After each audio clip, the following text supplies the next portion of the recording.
I spent 6 months pulling survivors from the freezing North Atlantic, only to walk into my own home on Christmas Eve and hear my father say, "Welcome home, kiddo, you're officially homeless." My sister stood there laughing, clutching a designer bag bought with the money they stole by selling my house behind my back while I was on orders. They thought I'd just take it. But I'm a rescue swimmer. I know exactly when someone is too far gone to save. And I'm about to let them both sink. My name is Clara Vance. I had just spent 6 months hauling survivors out of the churning North Atlantic as a Navy search and rescue swimmer. I dragged my gear off the last flight into Denver at 11 on Christmas Eve, rented the only 4-wheel drive left on the lot, and pushed through a blinding blizzard toward the foothills. The porch light was a beacon in the dark, and the front door swung open before I had even killed the engine. Music, laughter, and the golden glow of a massive spruce spilled out into the sub-zero night. I stepped inside, still wearing my heavy flight boots, meltwater dripping onto the oak floors I had paid for with 5 years of hazard pay. My father and my younger sister, Zoe, were standing in the center of the room with champagne glasses in hand, grinning, as if they had been rehearsing this moment for weeks. My father spoke first, his voice booming loud enough for the entire gallery to hear. "Welcome home, Clara. You're officially a guest now." Zoe raised her glass, her eyes reflecting the tinsel. "Sold it last week, sis. Merry Christmas." The room went dead silent. Relatives, my father's old friends, and Zoe's circle of hangers-on all stared at me as if I were the punchline of a joke I hadn't heard yet. I let my sea bag hit the floor with a heavy thud. I brushed the slush from my shoulders and let a slow, cold smile spread across my face. "The house you two think you sold," I said, my voice steady enough to draw blood, "actually belongs to someone else."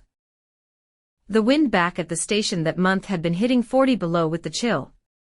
It was the kind of cold that freezes your eyelashes together if you blink too slowly. I had just come off a 12-hour night rotation, salt still stinging my skin, when I finally stumbled back to the barracks and opened a video call. It was the only thing that kept me tethered to the world out there. My father answered on the third ring. He was lounging on the leather sofa I had bought after my first tour. Behind him, Zoe was flaunting a designer handbag like a trophy, spinning it so the camera caught every expensive stitch. "Look what arrived today," she squealed, her voice hitting that practice pitch of a girl who lives for an audience. A few nights later, she was showing off high-end mountain gear, and a designer parka that I knew cost more than my entire monthly housing allowance. My father just sat in the background, sipping coffee with the same indulgent smile he had used whenever she asked for something impossible as a child. "She's trying to build a career, Clara," he said before I could even open my mouth. "These girls have to invest in their image. You wouldn't understand." I didn't argue. I just stared at the screen until the connection cut. A couple of weeks after that, I was sitting in the hangar, boots propped on a toolbox, scrolling through a real estate portal out of habit. I liked watching the equity climb on the one thing I truly owned. I typed in my address. The listing was the first result. Professional photos of my home, the front door freshly painted, a pending banner draped across the corner. The asking price was $50,000 more than what I had paid. My pulse flatlined. I zoomed in on the agent's photo, Miller Thorne, my father's old drinking buddy who had been trying to break into the property market for a decade.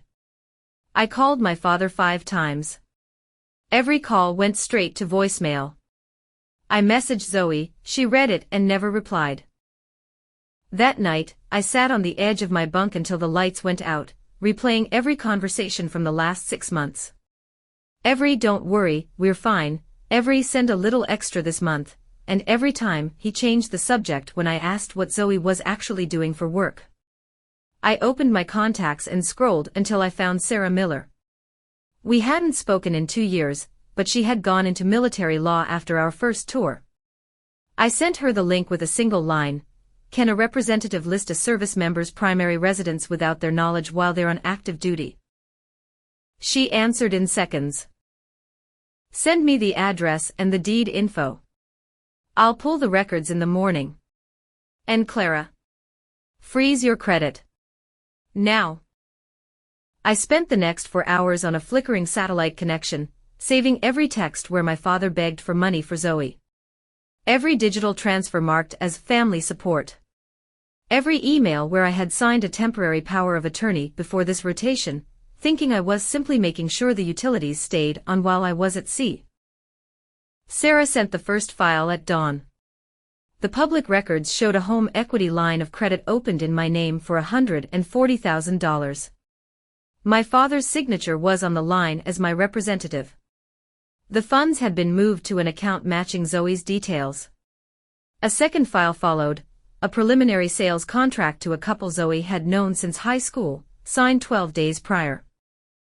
Sarah's final message arrived in all caps.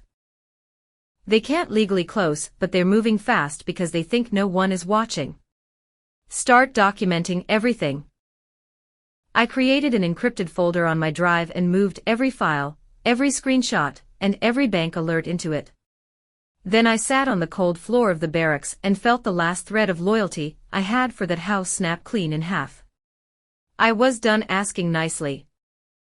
Sarah kept the documents coming.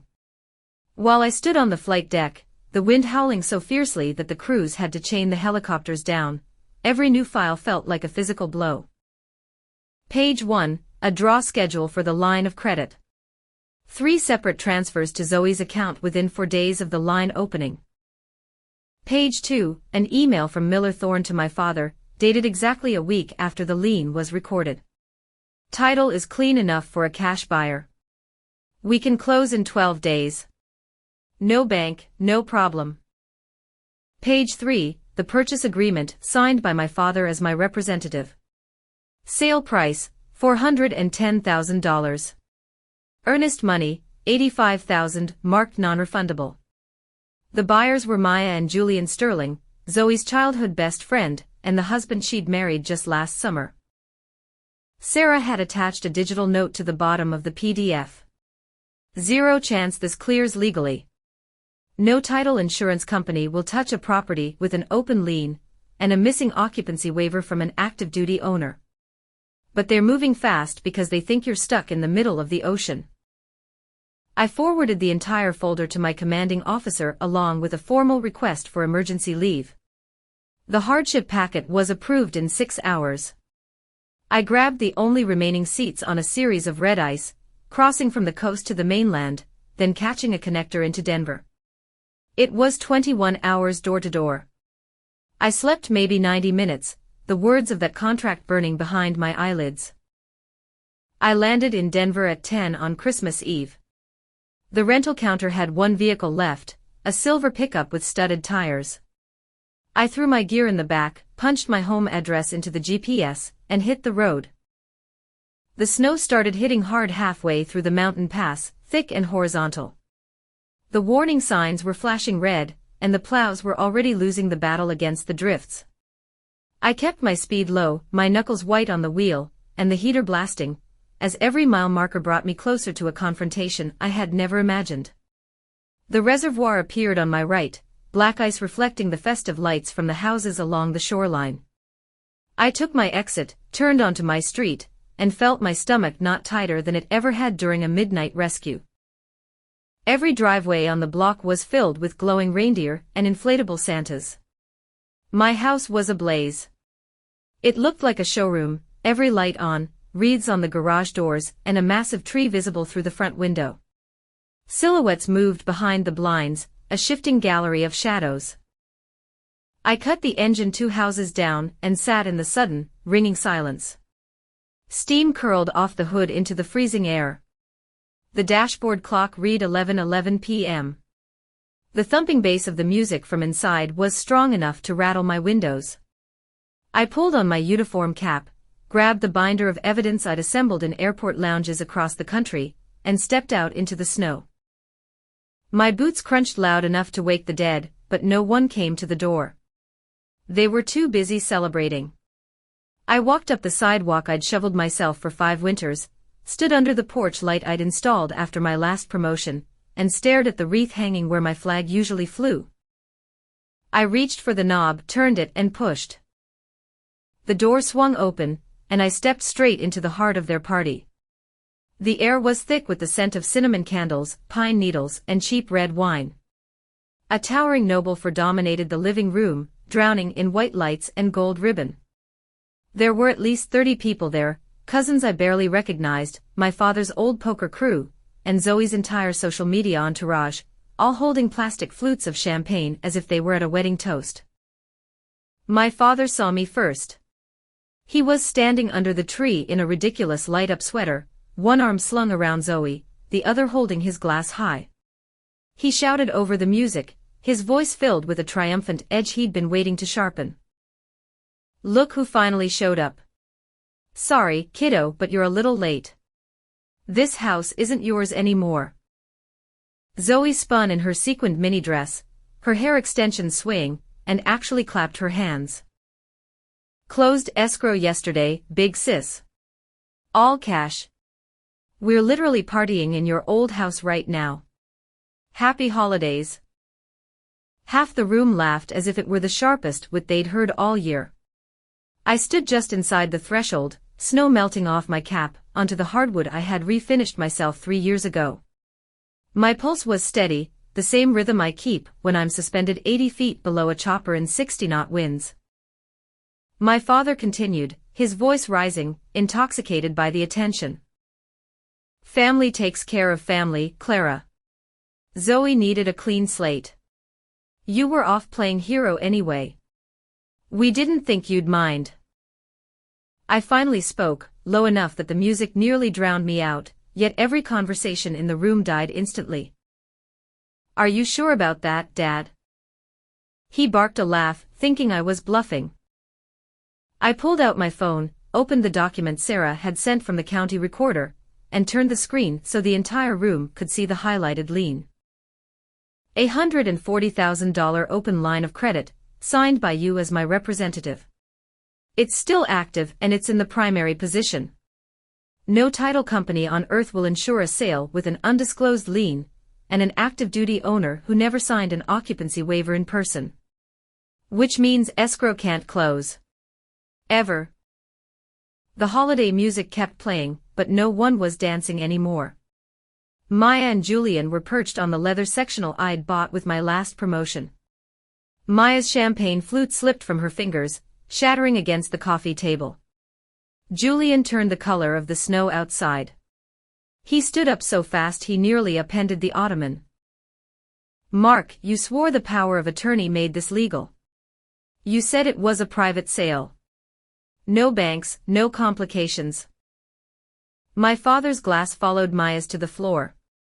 Red wine spread across my rug like a fresh wound. Zoe's voice came out shrill and cracking. "This is insane. We already paid Miller the earnest money. $85,000, non-refundable." There it was. Miller Thorne, my father's old drinking buddy turned real estate expert.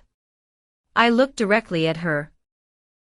Miller Thorne, whose license has been flagged twice for skipping title searches. That Miller.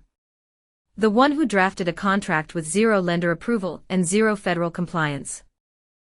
Maya started sobbing into Julian's shoulder. One of my father's poker friends muttered something under his breath, and began edging toward the hallway. I took another step into the room, my boots leaving wet prints on the floor. "So let's look at the situation. You're throwing a party in a house still titled to me. The buyers just handed $85,000 to a man who cannot legally transfer the deed. And the bank holding that line of credit is about to discover that someone tried to sell their collateral without permission." My father opened his mouth, but no sound came out. I looked at Zoe one last time. "I hope the fresh start was worth it, little sister. Because this is the last Christmas you'll ever spend under my roof." The tree lights kept blinking, bright and merciless, while the room stood frozen. I walked out without looking back, climbed into the truck, and drove straight to a hotel by the reservoir to clear my head. By 9 the next morning, I was already sitting in a corner booth at a small cafe overlooking the water, where the ice was beginning to break into jagged gray sheets. I had 3 binders on the table, color-coded and flagged like evidence for a court-martial. Maya and Julian walked in looking like they hadn't slept a wink. Maya's eyes were swollen, Julian's jaw was set so tight it looked ready to snap. They slid into the booth opposite me and stared at the stacks of paper. I pushed the first binder toward them. Every page the county has on file. Every wire transfer. Every text between my father and Miller Thorne about keeping this off the books. Every single lie. Julian opened it with shaking hands. Maya leaned in, reading over his shoulder, and began to cry again the moment she saw the wire confirmation for the earnest money. $85,000 sent just yesterday. I kept my voice flat, the same tone I use when briefing a pilot on a search pattern. Colorado statutes are very clear about unauthorized conveyance and breach of fiduciary duty. Anyone who knowingly assists in an illegal transfer is personally liable. If you file today, you'll have grounds to get that money back, plus damages and legal fees. I'll sign whatever affidavit you need. I'll sit for a deposition. I'll testify. All of it. Julian looked up, his eyes bloodshot. You'd really go after your own father in open court? He stopped being my father the day he decided my service made me disposable income. This isn't revenge. This is a cleanup operation. This isn't revenge, I said. This is cleanup. Maya wiped her face with a napkin, smearing mascara across her cheek. We already moved half our things in. He gave us the garage codes. He told us to make it ours. I nodded once. Then you have standing for fraudulent inducement as well. Keep every photo, every text, every moving receipt.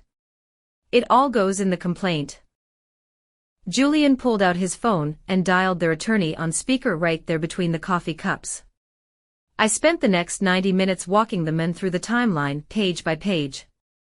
By the time we stood up to leave, the lawyer was already drafting a civil complaint against Mark Vance, Zoe Vance, and Miller Thorne for fraud, breach of fiduciary duty, and multiple violations of the state real estate code.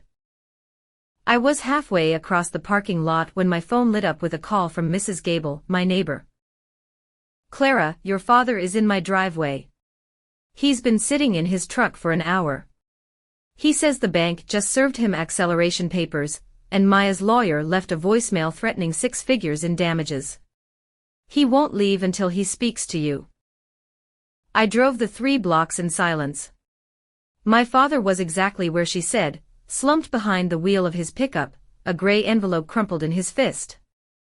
Mrs. Gable stood on her porch in her robe and slippers, arms crossed, watching the scene with the same sharp eyes she'd used to track my curfew as a teenager. I walked up to the driver's side window. He rolled it down with shaking fingers. The envelope was soaked through from melted snow. They're taking everything, he whispered. The rental property on Elm. The tools. Even the mower. I have to be out in 30 days. I didn't move. He tried to open the door but seemed to lack the strength to pull the handle. I didn't know it would come to this. I thought we were helping Zoe. I thought you'd understand. I crouched so we were eye to eye. You thought wrong. Tears started rolling down his cheeks, freezing before they hit the collar of his flannel shirt. Please, Clara. Tell them to back off. I'll sign whatever you want. I'll deed the rental house to you. Anything. I stood up slowly. You don't have anything left to give. I don't want the rental, I don't want an apology. I want nothing. He reached out as if to grab my sleeve, but I stepped back. Don't call me. Don't drive by.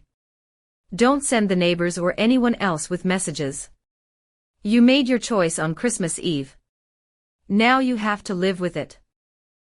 I turned, walked back to my truck, and pulled away while he stayed slumped in his seat, the snow starting to pile up on a windshield he no longer had the will to clear. I handed the garage opener to the true owners on the porch and drove straight to the county courthouse to record the reconveyance. The clerk stamped the deed at 2:17 p.m. By 2:45, the bank had already attached a legal notice to my father's only remaining property. 48 hours later, his attorney filed a Chapter 7 petition in the federal courthouse. The trustees seized the rental, his truck, every power tool in his garage, and the riding mower he loved more than most people. The mandatory creditors' meeting lasted 12 minutes. My father left with a plastic grocery bag of clothes and a discharge order that wiped out every dime he had, leaving him with nothing but his Social Security and a beat-up old vehicle the trustee decided wasn't worth the cost of towing. Miller Thorne's disciplinary hearing was scheduled in the capital the following month. I took 2 days of leave, drove south, and sat in the back row of the hearing room. The commission attorney laid out the evidence: no title search, no lender approval, no disclosure of the open lien, no federal compliance affidavits. Miller tried to claim he was just a facilitator. The defense lasted 4 minutes. The panel revoked his license on the spot, effective immediately. No appeal. He walked out the side door while local news cameras rolled. I didn't smile, I just turned around and drove home. Zoe's downfall came in pieces. First, the major credit card companies filed in district court, 42,000 here, 58,000 there. Then the private student loan providers tacked on another 20. Every judgment included 23% interest and mounting legal fees. Her brand deals dried up the minute the first wage garnishment hit. Someone screenshotted the public docket and posted it to a local gossip page. Within a week, her follower count dropped by half. She listed her ring lights, her backdrop stands, even her decorative plants on a local marketplace for pennies on the dollar. I officially got the keys back on a gray Thursday in March. The house sat empty, the heat turned off, the pipes winterized. I unlocked the front door, stepped inside, and let the silence settle. The Christmas tree was still in the corner, shedding brown needles everywhere. Ornaments lay shattered on the floor where someone had yanked them down in a fit of rage. I walked past the mess without stopping. Upstairs, my mother's old curio cabinet was the only thing left untouched. I opened the glass door and took the small cedar box containing my mother's wedding ring, a framed photo of the three of us from my promotion ceremony, and the service pin she had worn to every military gala.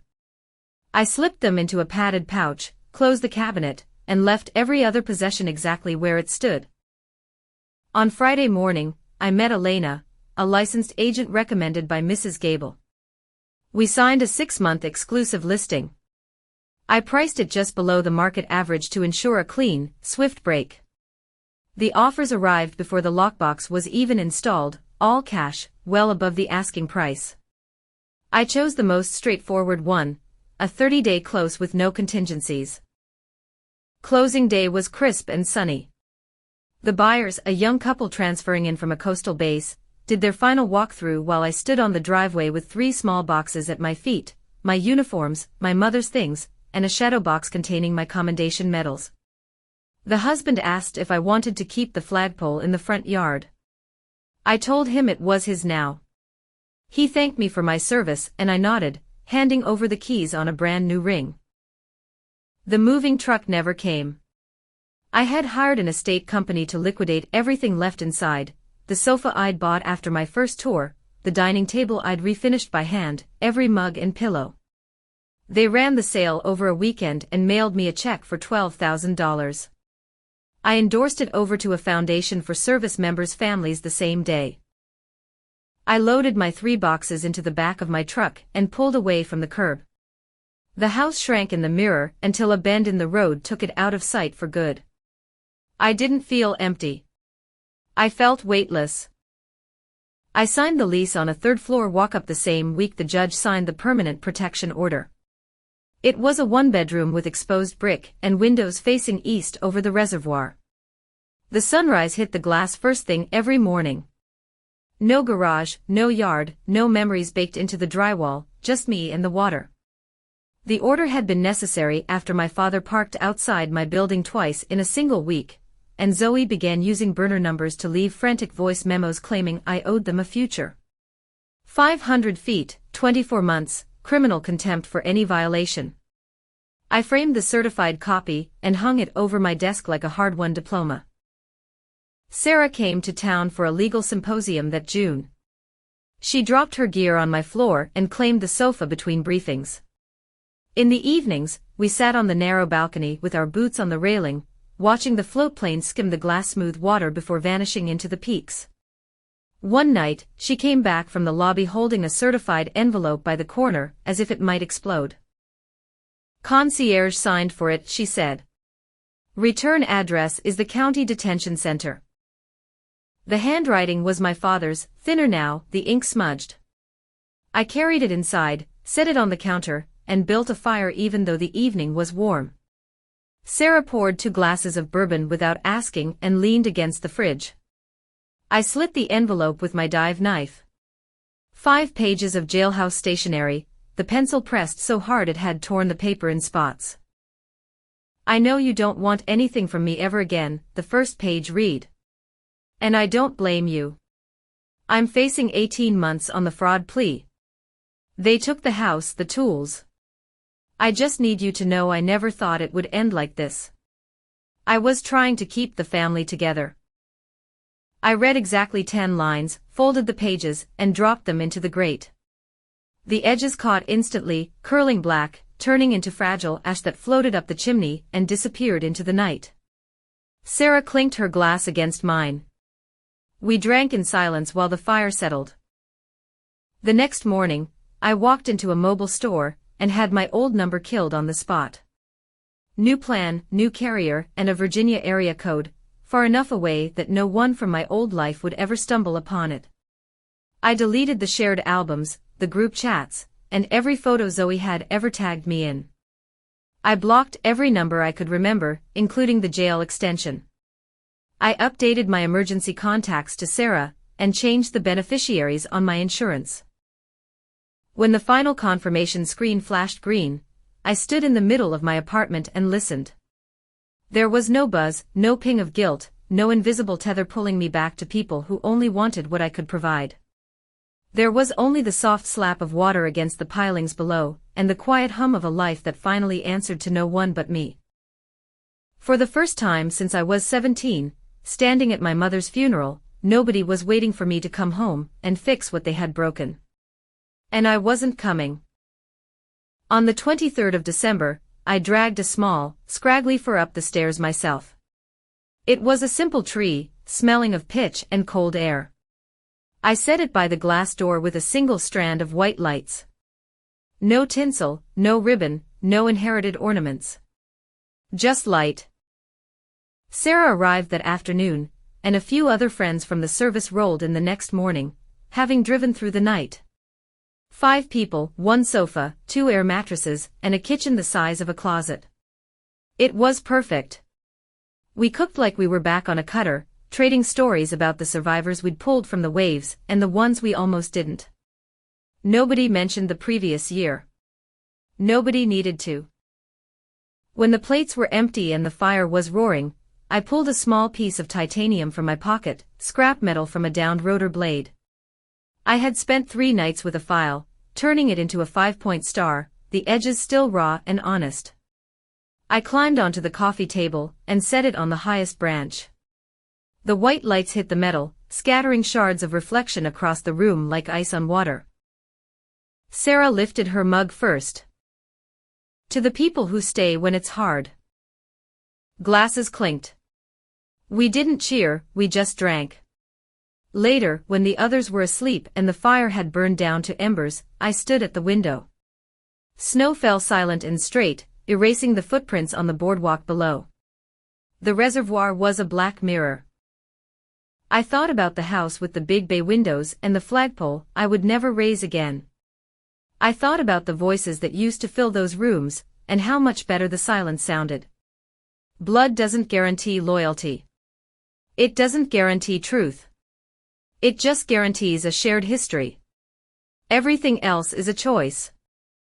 And for the first time in my life, every person in that room had chosen me.